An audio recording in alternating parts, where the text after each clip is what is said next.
Hello and welcome to the Mint Luxury Conference. We're in conversation with Mr. Mark Henderson, who's the chairman of Gieves and Hawkes and who's also heading Savile Row Bespoke. So we'll be talking to him about bespoke clothing and also about an interesting session that he just completed here on looking good, the challenge for Indian consumers.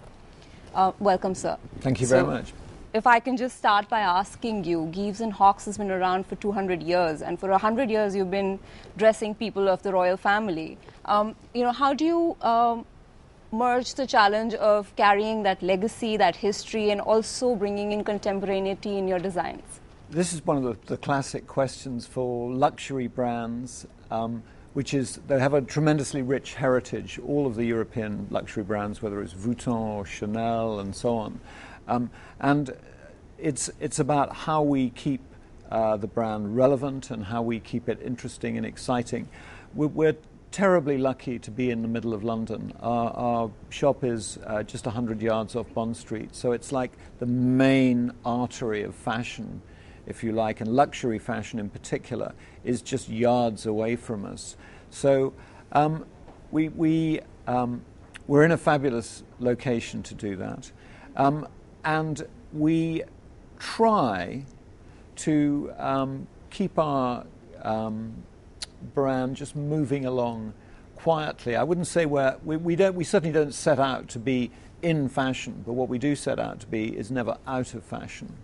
Okay, so if I can take that forward and say, because bespoke tailoring, like you say, is at the heart of what you do at Savile Row. Yeah. If you could talk about the future of bespoke tailoring, in a time when time itself is a luxury. Nobody has, the luxury to wait around, and especially since there are so many ready-to-wear lines, especially also by your company.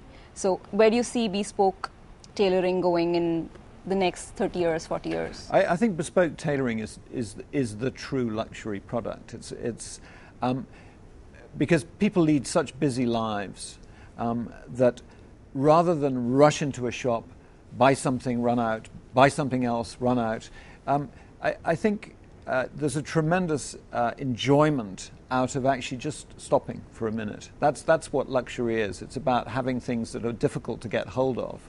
And time is one of the things that is difficult to get hold of. So I think, first of all, the whole experience of bespoke is a true luxury experience. It's actually having somebody really looking after you personally as opposed to being sold a suit that's been made for a tailor's dummy, but actually having something that's made for you. And it's the most exquisite experience. And not only is it a lovely experience because you get to meet the man who's cutting it for you, you get to talk about exactly what you want. If you have your little idiosyncrasies like, I like to keep my PDA there, or I don't need all these pockets, and so on, you can have those things. And so you end up with something that's exactly what you want, and you also end up with something that is handmade and will fit you absolutely perfectly.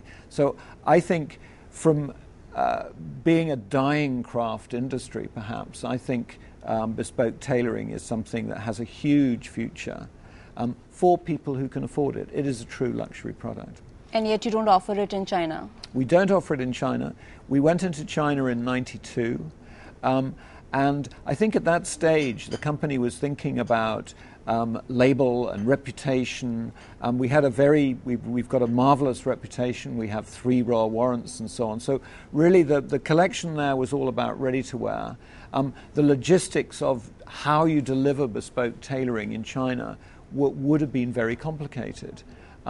I think were we doing it now, when people have got more sophisticated, then they're more aware of what brands are about, they're looking for the story behind the brand, I would say be an interesting challenge to say, can we sell real bespoke, which is the luxury product that we offer, can we sell that in China? And it's something we're actually actively discussing at the moment in the company about, should we consider how we might go about doing that?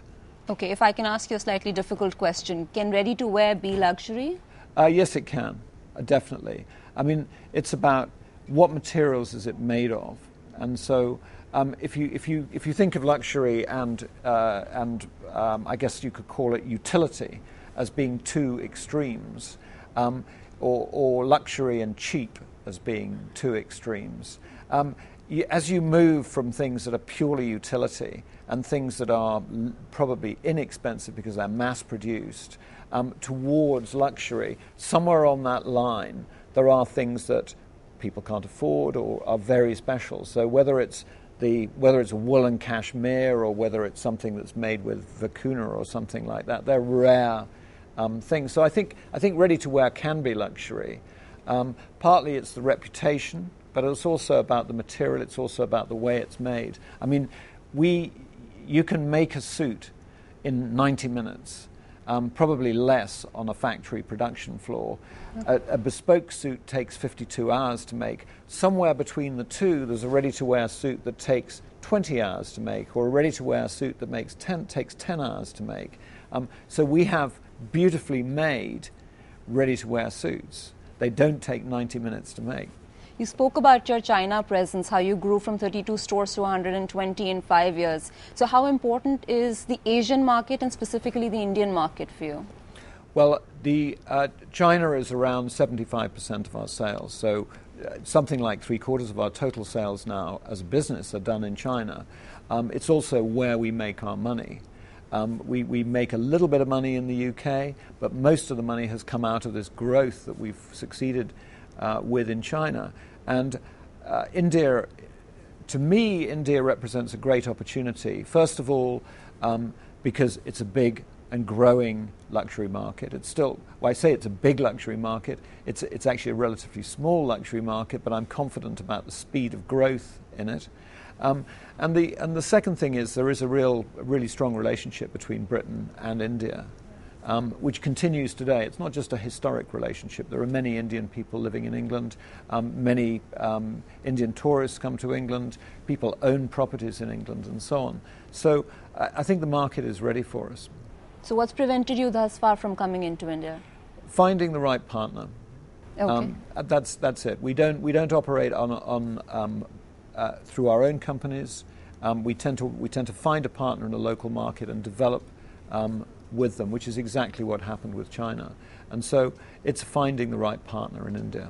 And what's your reading of the Indian consumer? Is he looking to buy a bespoke suit? Is he looking to get, like you said, the right fit, the right kind of customized pockets, etc.? I think the Indian consumer is, there are millions of suits sold in India already. We'd like to bring them a better made one, a better structured one. And we'd also like to bring them the English style, if you like. So it's what shirt are you wearing, what tie are you wearing, what are all the accessories around which you're wearing. And Number 1 Savile Row is probably the most famous tailoring address in the world. So if you want to bring that as a package and you want to put it into a retail shop, we have that ready to go. In terms of bespoke tailoring, I'm very interested in considering whether or not we can find a way to bring bespoke tailoring to India. If we did, we would have to use a combination of British skills and Indian skills. When you say that, would you also be bringing in more Indian styles? I think we should do, yes. There's absolutely no reason why we shouldn't make a bangla at all. I would love to have one. But I think actually, that, as I was saying earlier on at the conference, I think actually, although men's fashion moves terribly slowly, in fact, even women's fashion actually moves very, very slowly. The really big changes. This suit that I'm wearing is more or less the same as a suit that somebody was wearing 100 years ago, but not the same as they were wearing 200 years ago. So I think in time, the Indian design, you're dressed, you know how to dress for a warm climate better than I do. So there are things that we can learn from India and Indian designers and Indian fabrics and so on. But for 2 days now you've been advocating the no-tie look, so I'm guessing that you've adapted as well. You could say that, yes. And selling the suit is also about adapting fabrics, adapting styles, adapting to the cultures where you're selling, right? So.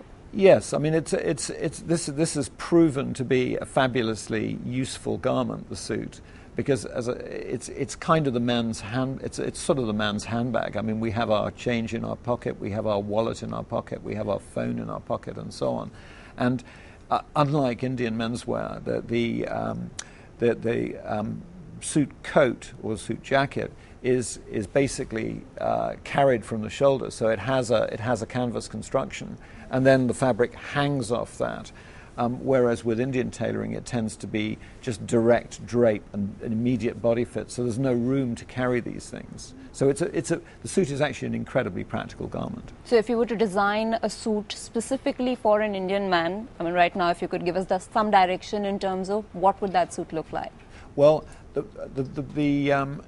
it could look just like this. I mean, this is the international business dress, and it's worn right through China, right through the US, most of Europe. This is the way that businessmen and politicians dress, and I expect it won't change dramatically. I suspect this is what people will want from us. But in the long run, it will be interesting to see whether or not things will evolve, and I think India will play a part in that. Okay. You also spoke about how there's a whole lot of skill involved in doing bespoke, and maybe Indian tailors need to be brought up to speed, as it were. If you could talk a little bit about the technical and the skill side of bespoke tailoring. Yeah. We on Savile Row, we have an apprenticeship scheme. It takes a minimum of 5 years to complete the scheme. First of all, it's about learning extremely high technical skills, so being able to sew a buttonhole absolutely perfectly by hand, about padding a jacket and so on. So there's manual skills that people need to learn, and then the other thing that they need to learn is working with a customer and designing for that customer exactly what they want. So that will be cutting a pattern, which is partly technical and partly really an art. If you're a good tailor, you're like a sculptor. And it does take years and years and years to learn those skills. And Savile Row is probably the only place on earth where you can learn that level of skill. Okay, final question. If you have any tips you've been to India several times, any tips for Indian men to be able to dress better or, in any way improve? There do seem to be an awful lot of very dark colours, dark suits. They're kind of all the same.